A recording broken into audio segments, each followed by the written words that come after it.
We are doing work. It says so because the light is the color opposite to red, so that is green. And Darren, hello. This is episode 260, Love and Chokes podcast. I am Anthony Merville.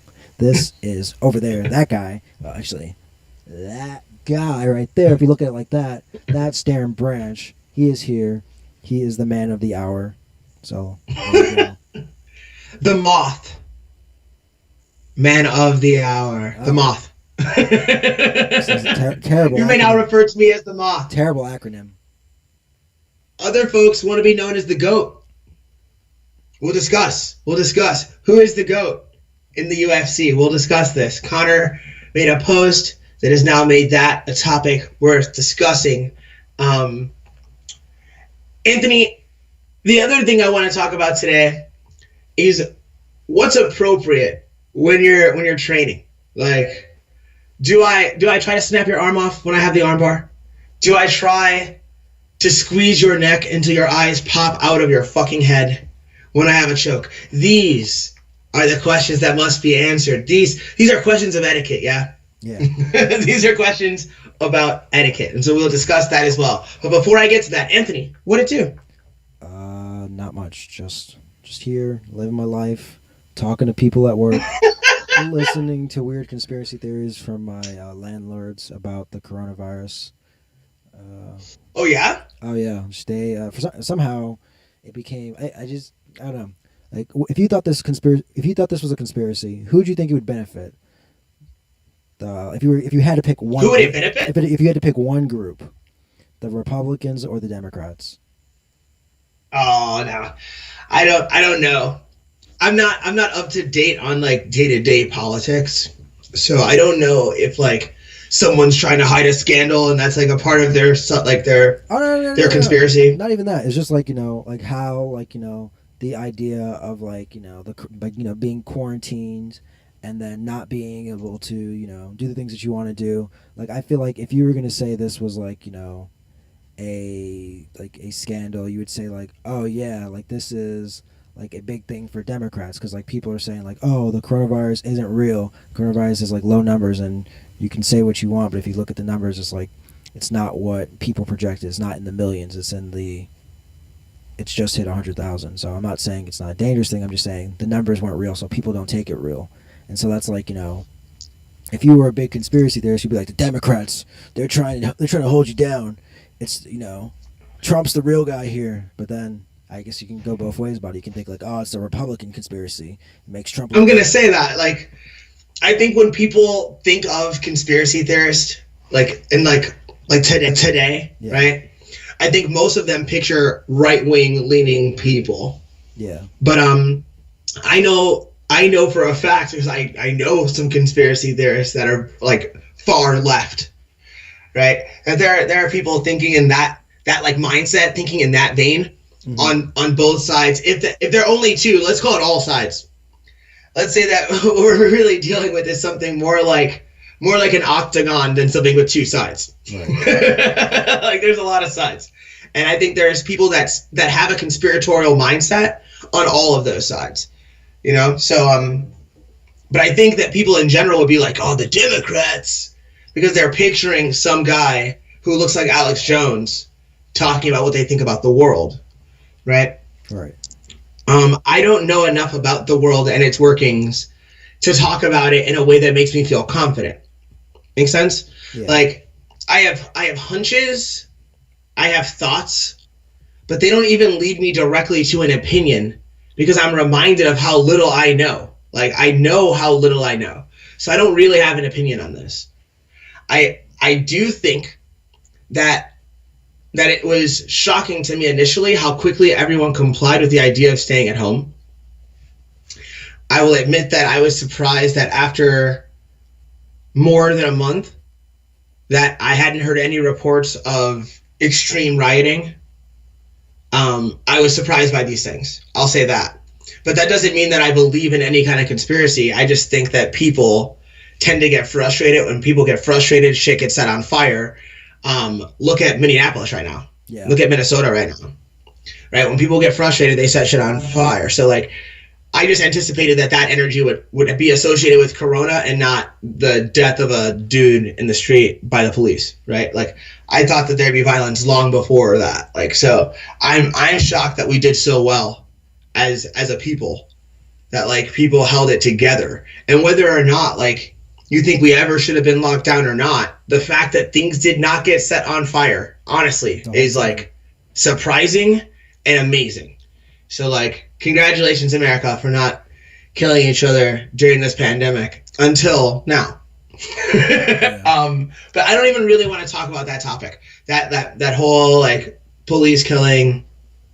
But I will say one thing, and then we're gonna jump right the fuck off this subject so quick that like it makes me look like an asshole, and I just don't care. People are very quick to say like Black lives, blue lives, all these things matter, but you know what really matters to me more than I think is being expressed is words and what they mean, and knowing how powerful words are. And I would be very, very cautious with throwing out certain words. Like the word murder is being used like widely by everyone. And it's not that I don't think this was fucked up. It was obviously fucked up. But murder is about premeditation. And it would be a shame if these guys were charged with something that would allow them to go home with nothing, like with no punishment. And I would be afraid that if you charge these guys with murder, that it would be difficult to prove that it was premeditated. And that because of that, they would be set free. That would be a shame. If they were charged with a different crime where the burden of proof wasn't so serious or so difficult to prove, like premeditation is difficult to prove, then maybe they would spend the rest of their lives in jail, and those lives would be short. Like perhaps that would be justice. Maybe you can't get justice by using that word, is all I'm implying. So just like, if you want to post things on social media to try to support a cause, do whatever you want. Like, I'm a firm believer in free motherfucking speech. But be cautious of the words you use, because those words can be used against you by people that you want to beat.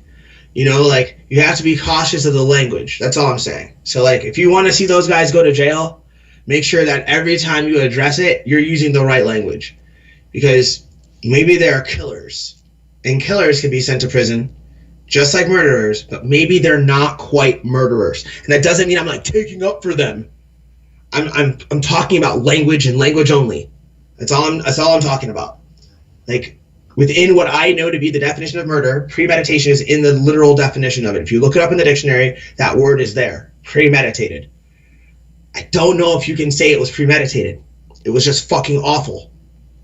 And you can be punished for awful things, but they have different punishments. You know, so like you have to be careful when you're throwing these words out, especially people that have a large social media following, and you're throwing these words out, you might not be doing yourself as much help as you want to be. So that's my only take on this. I weep for his family. I weep for this guy's family. It's too bad. In other news, Anthony. Because I really don't want to discuss particulars. Like, people get hung up on particulars about this shit. Like, no, yeah, it's like it's not.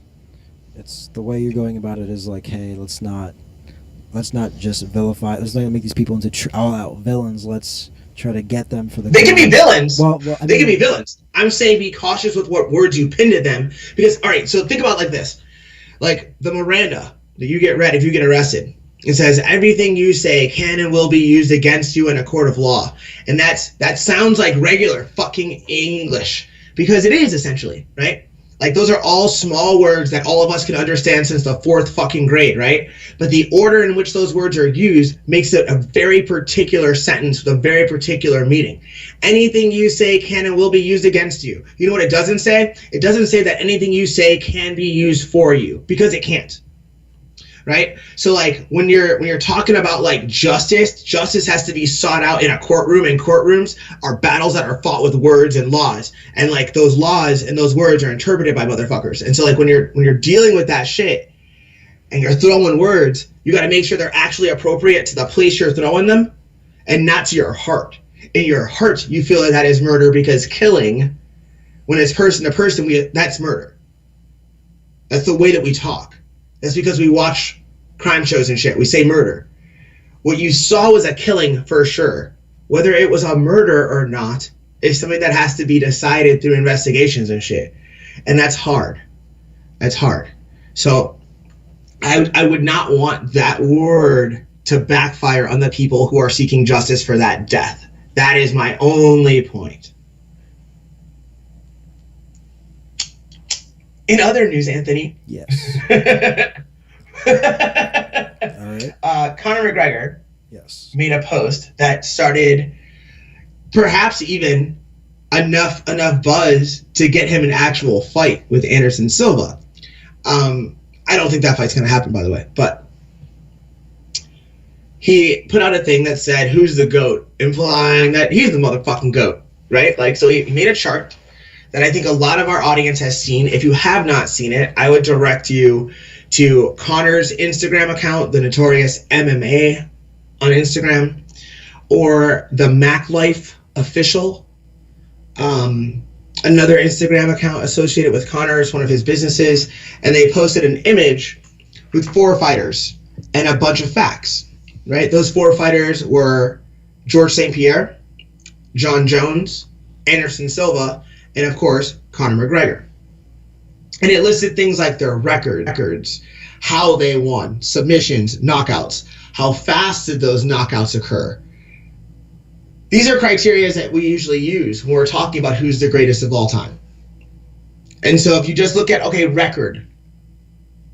Well, record in MMA is a tricky thing, you know? Because there's so many ways to lose.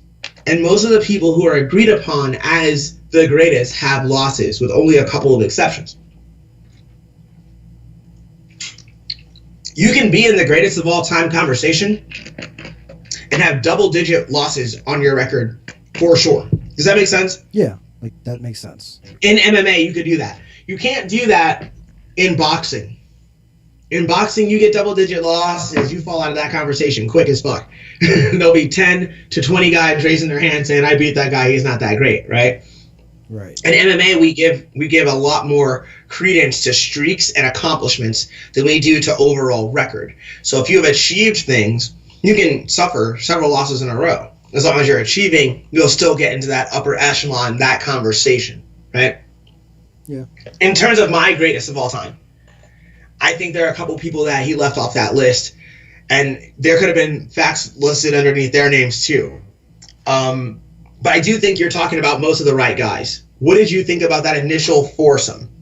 I guess for what he was trying to point out, it made sense. It's like, if you're going on his criteria, I'm like, oh, okay, you're right. You did accomplish all these things. So in my mind, you are right. You are the GOAT. But if you're talking about like overall GOAT, I don't know. It's like one of those things that you can't really measure. You just have to go with the first 5 guys that were kind of famous, kind of like Mount Rushmore. You just gotta stop after that, and then you guys just get added to the Digital Hall of Fame. So like you gotta build like a real rock sheet first, and then like the rest of them get added on like pictures. Because I don't think you can go that. I don't think you can really quantify it now. Like it's too much time has passed throughout the sport where so many big changes have happened. Where it's hard to say, all right, like this guy's a GOAT. Like there were so many errors that happened in 20 years. It's hard to make GOATs.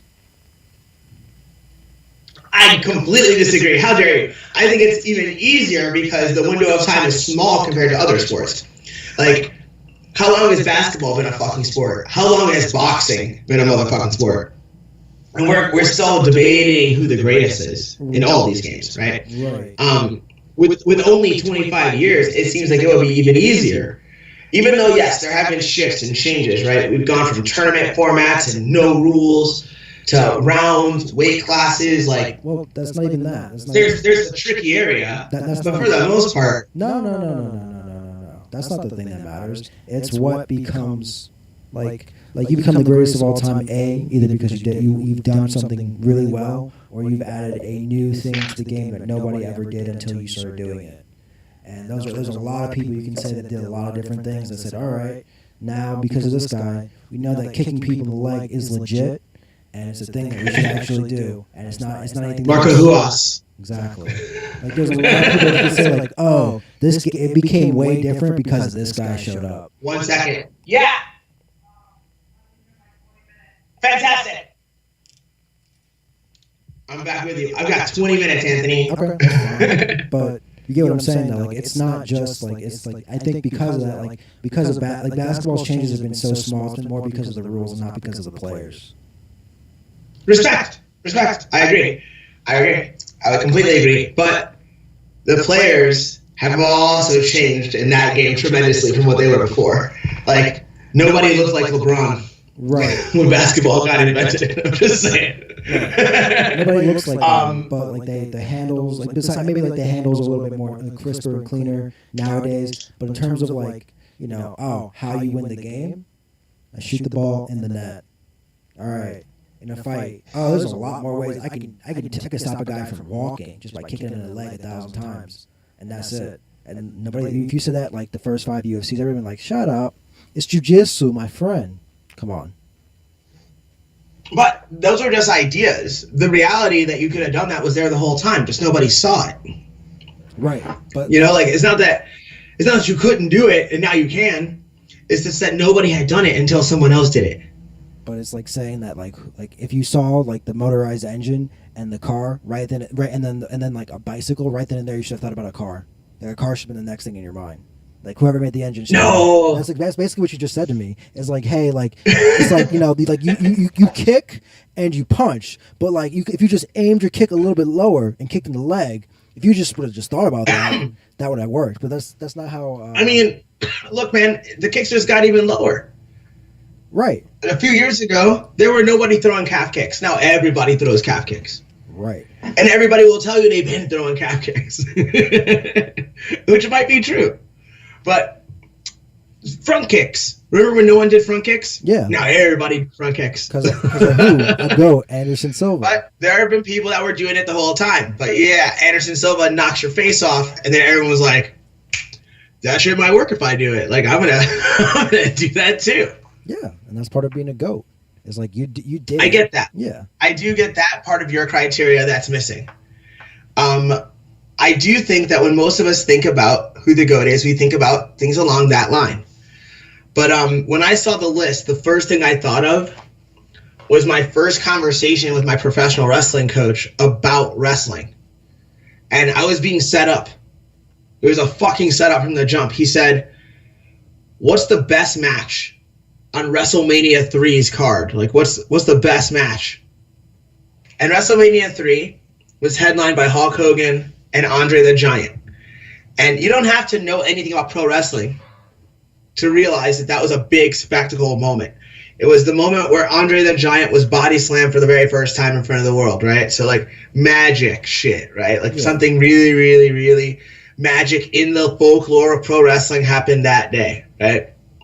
But when he asked me, right away, I'm like, psh, Ricky the Dragon Steamboat and fucking Macho Man had the best match on the card. It was fucking amazing. And he's like, yeah, that's incorrect. And I was like, what? And he's like, look, nobody bought a ticket to see Macho Man and Ricky Steamboat. They bought a ticket to see Hulk Hogan and Andre the Giant. And then he asked me who the greatest wrestler of all time was. And I was like, Hulk Hogan? And he's like, correct. And so what that means is who is the biggest draw is the greatest. And so that whole list of criteria does matter. But what matters the most, truly, what matters the most is that gate, is that pay-per-view buy.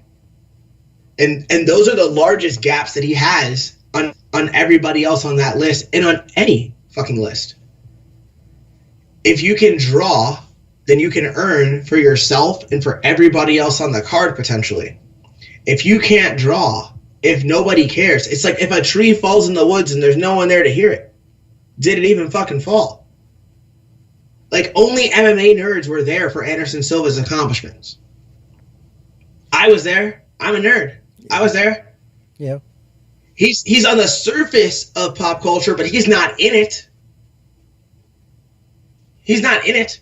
Only people that kickbox, box, or do jiu-jitsu and MMA truly know who Anderson Silva is and has ever emulated anything that Anderson Silva does. Does that make sense? Yeah.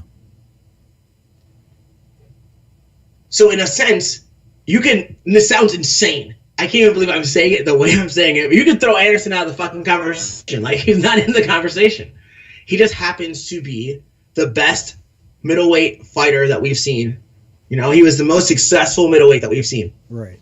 But it's hard to say that you're the GOAT if nobody was there to see it except for the people that would have watched anything else. I would have watched fucking anyone. I would have watched anyone. It doesn't matter. Rich Franklin could have been the champion forever as far as I was concerned. I still would have watched. Yeah. Just saying. So when you look at those pay-per-view buys for Anderson, they're underwhelming. Shockingly, John Jones's numbers are fucking underwhelming. Oh, that's really shocking. Even though he's in public for bad shit, he's at least in public. Like, he's on TMZ. Like, people know who he is. Yeah, no, that's not that surprising. Dude is, the only time he was exciting was when Daniel Cormier was wanting to fight him. That's the only time he ever got exciting. Yeah, the best John Jones fight ever was the Cormier fight on the stage. Yeah, it was like literally when he threw those elbows and got up like he really want to fight. That was the best. Yeah, that was John Jones' best fucking performance. Yeah, that's his money pit right there. He needs to get another Daniel Cormier where he can just do something like that. Where I hate this guy. So I'm just saying, by his criteria, and I can sympathize with that criteria. I agree with that criteria. Like, he brought the most money through the door. That makes you the best. That makes you the best because that's what you're doing. That's what you're doing. I think you're fighting for money, and so like you have to be somewhat of a fundraiser, so that there's more money for you to get. Yeah, it's just one way of thinking about it. Now you can't just be a fundraiser and accomplish nothing, right? Because no one's going to give you the money. So you have to give them a reason to watch you. Like, just being entertaining isn't enough. We know this. Like, we know who we pay for and who we don't. So I think Conor has a right to say what he said about him being the greatest of all time. Especially if we're just talking about the greatest in the UFC, because that's the whole purpose. It's our business. Yeah. It is to make money. Otherwise, we would all fight for free, and we would like have conversations about who's the best. You know? Yeah. They fight for money, and he's the best at doing that. Yeah. I guess. Just saying. It's a way to look at it that I think might be overlooked. Like, we could be talking right now. We could be talking about like Conor's left hand and John Jones's double leg, but I don't think there's a point in doing that. I think there's enough nerds who'll do that. Well, I'm going to be a different nerd. I mean, I'm like, look at this number. Look at the most important number. What did you draw? What was available for other people to make? Like, how, like, you like, money doesn't fall out of the sky. It's got to come through the door. Right, I get that, but so fighters being like, I don't get paid. It's like, well, the UFC has all this money. Well, what exactly did you do to draw money to them? Like, how much of that gate are you responsible for? Are you responsible for $30,000 at the gate and you want $100,000? Are you responsible for $100,000 at the gate and you want $1 million? Like, you have to be realistic about these things. Now, if you're responsible for $50 million at the gate and you want 10, I think you have a rightful conversation to have. Like, that's a conversation that makes sense. But like, just demanding things, that's like walking into a bank with a gun. You're just demanding. You're like, I want that money. Like, I'm standing near it. So I want it. I know you have it. So fucking give it to me. Like, I don't think that's the best model. I get what you're saying. Yeah, so I get what you're saying. I don't know. I just like, you should be like then your response to you should use your own advice and be very specific with your argument. We should just say who's the best prize fighter. Because fighting is a very vague term. I don't disagree. I just think it's implied. That's what we're doing here. But you're right. It should be who's the best prize fighter. It's not implied because you see why? You didn't think about it until you didn't think about who was the best wrestler until you became part of the business. You're right. until I was behind the curtain a little bit. Yeah. And I'm still only a teeny bit. Like, I want to get back there, Anthony. We'll talk about that another day because we don't have that much time. Yes. Do you have any weird news for me? I do. I have that. Let's see what I have. I have a woman who took off her knickers to use as a face mask. Whoa. When you gotta say that really slowly, especially since people are all racy and sensitive about race right now. You gotta say that slowly so they know exactly that you said a word that is about pants and not Negroes. Put her underpants on her head when she enters the post office because they wouldn't serve her without a mask. All right. This has to be a work because there's a girl that did this on Instagram as a joke. She went into a convenience store and they're like, you need a mask. And she's like, I don't have a mask. And he's like, I got them right here. They're $3.99. And she's like, $3.99. And she takes her panties off, puts them on her face, and is like, let me get some raw and some shells. And she leaves. Right? Like, that's essentially what this lady's talking about doing right here. Like, I think that's a work. No, that really happened because I'm not saying it didn't happen. You just don't know. I'm saying you think. I'm saying this. No, this happened in the Ukraine. I'm saying this happened in the Ukraine, dude. It's not some fun place to go. It's not a fun place to be. You're like, people don't even do shit for attention in the Ukraine. In the Ukraine, they do shit because they must. They might have one black person in there, so like, I don't think they're doing anything wild right now. Like, I believe. Well, I hope Masha had clean panties on that day. I guess she literally just like. I'm naming her Masha, which might be racist. I don't know. In the current climate, it totally is. But no one's gonna care because Masha's white. Anthony, I do need to go. All right. I gotta get myself together so that I don't embarrass my family at practice. I appreciate you making today's podcast happen. Yes. It's been far too long in between podcasts. And I will do a better job communicating to make sure that we get on the air, especially since I rearranged my entire life in my room for the podcast. One would think I would try to do a few. All you gotta do is call. So I appreciate you. I also appreciate this audience. Tiny you may be, you are still there, and we fucking love you for sticking around. We're trying to improve these things for you slowly but surely, bit by bit. I'm being pulled toward the direction of excellence. We'll see if I can make it there. We'll see. Anthony? Yes. This is goodbye for real. See ya. Goodbye, internet. XOXO. Peace. Peace.